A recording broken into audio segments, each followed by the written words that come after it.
Welcome to the Life After Life podcast, where we explore our soul's physical and non-physical journey. I'm Majona. Let's discuss angels, guides, and loved ones from the other side. Hello and welcome back. We are still in, I forgot where we are, Colorado. The road trip that will never end. That's how it's feeling. We've just been traveling. Keeps going and going and going and going. It will end when jackets are worn in Texas. Okay, that'll be a while. So, glad to see you. Welcome back.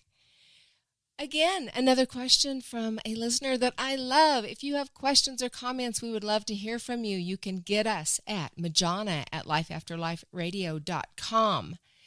And the question of the day is, when somebody that you love so much crosses over, why is it so hard to get a hold of them? Why is it so hard to receive a communication with them? And so many people ask me this. They're saying, I desperately want to talk to whomever, and I just feel like they haven't been around. They've never come to me. So first of all, let me tell you, they have been around, and they do come to you. So rest assured there, they love you just as much as you love them, and it hasn't changed, nor will it. That love will transcend time and space. The problem is, and this is such a frustration, it is that feeling of desperation to talk to them and connect with them is the very thing that is keeping you away from it. Ugh, that just seems not fair. Yeah, paradoxes, right? It is. The very thing that you want, you can't have. And why? Because you want it so much. Just like in manifesting. True. You want something really, really bad. Oh, I'm going to manifest this new car. I got to have a new car. Guess what? You're never going to get. Yep. Get used to that old beater. So what you can do is, we'll start with smaller. We do a workshop, conscious connection workshop. We do a lot of work with subtle energy, because anytime you're communicating with someone on the other side, angels, guides, spirits, ascended masters, whomever, it's subtle energy. It's not this heavy, dense earth energy. And it's so much easier to experience that. We have subtle energy very prevalent on this planet all the time. We just don't tend to pay attention to it. So in our workshop, we spend quite a bit of time doing that. Exercises with a partner, exercises by yourself, and you can do those at home. We would love to have you come to a workshop, and you can Zoom in. We'll be having one of those soon. Then, when you're used to the subtle energy and you really understand what that is and you can identify it, it's so much easier to communicate. The hardest ones still will be the ones that you desperately want to talk to. My mom and dad both are in the spirit world. I mean, for Mom, it was 1997 when she made her transition, and Daddy was 3.5 years ago. But being human, especially if we're missing somebody that we love, and we really, really are wanting to talk with them, and then they do show up, being inhuman, what I really want to do is just run to them and grab them and hug them and pull them closer to me.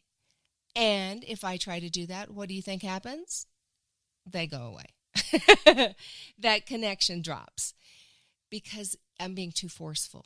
You need to just almost step out of yourself. Just get over yourself and really tune into what we have there. That's why it's easier to do readings for people that you don't know than for somebody that you do know, and it's very hard to get messages for yourself versus other people. Please know, the main thing, though, that I really, really want everybody to understand, your loved ones are just in a different form. They just don't have this earth body, but they're still your soul pod. They still love you. You still have the same connection, and they miss you too. And when you're just busy doing your life, and then all of a sudden you randomly think of them, it's a good chance it's because they're right there talking to you. And your subconscious mind gets it. Your conscious mind is the one going, oh, wait, no, what? That can't be true. So working with your subconscious mind, working with subtle energy helps you open up to all of that. And they do come around. They come in your dreams. They come in your waking times. You can ask them to work with you, to give you a sign when they're around. And pick one, something that would be meaningful to both of you. And just ask them to do that repeatedly. And notice how you feel when that happens. So those are some clues, some hints, right, as to how to connect.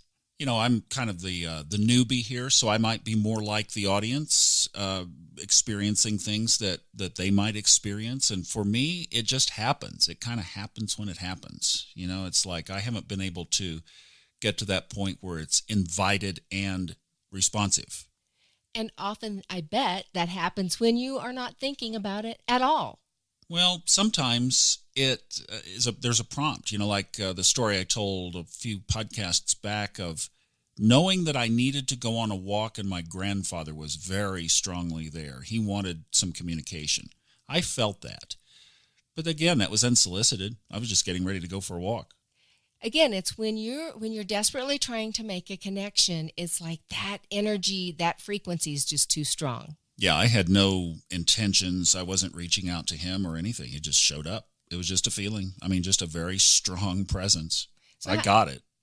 That's so cool. And so how do you like that? There you go, showing that you're going about your life, but he was thinking of you. He loves you. He missed you, and he came to you. Well, and that was the very touching scene where through this 45-minute or hour and 15-minute, whatever walk it was, that my whole family on the other side, including people that I hadn't thought of for a long time and had no personal connection with. They were gone before I knew them.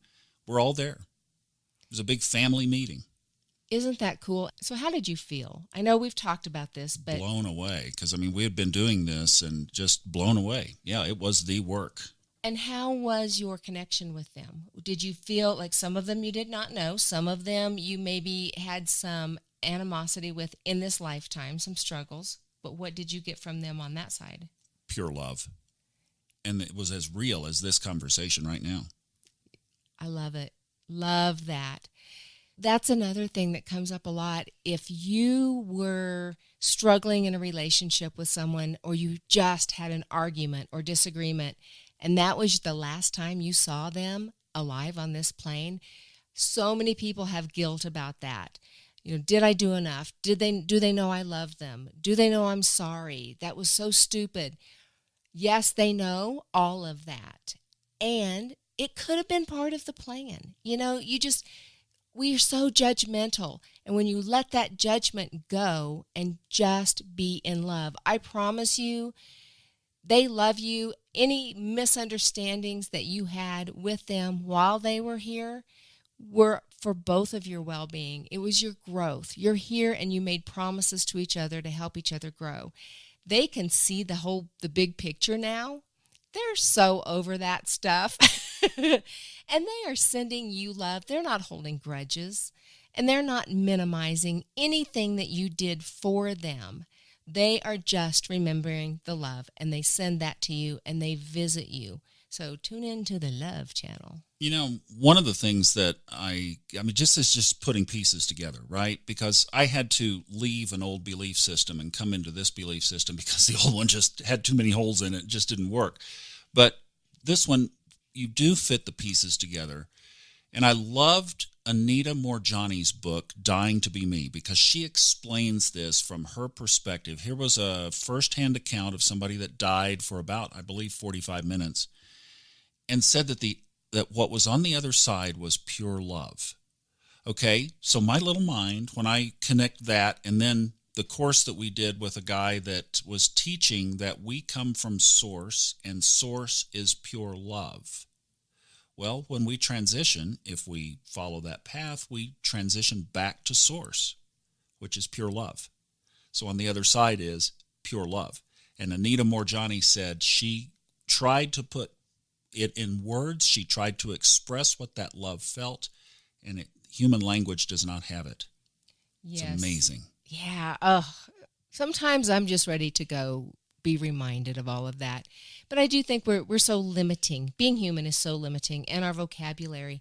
But think of who you love more than life itself. And then expand that by I don't know how many times, right? And then that's what we're looking at the other side. It's unconditional love on steroids. Yeah, you still can't explain it. No, but we have all been there, and we will all be back there. That's the comfort. And for those who have experienced a recent loss, that's where they went.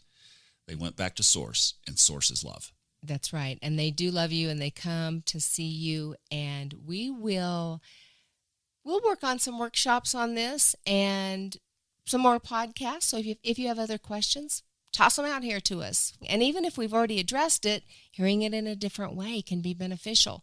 Thank you so much for listening. Love hearing from you. Again, that's Majona at lifeafterliferadio.com. And until next time, namaste.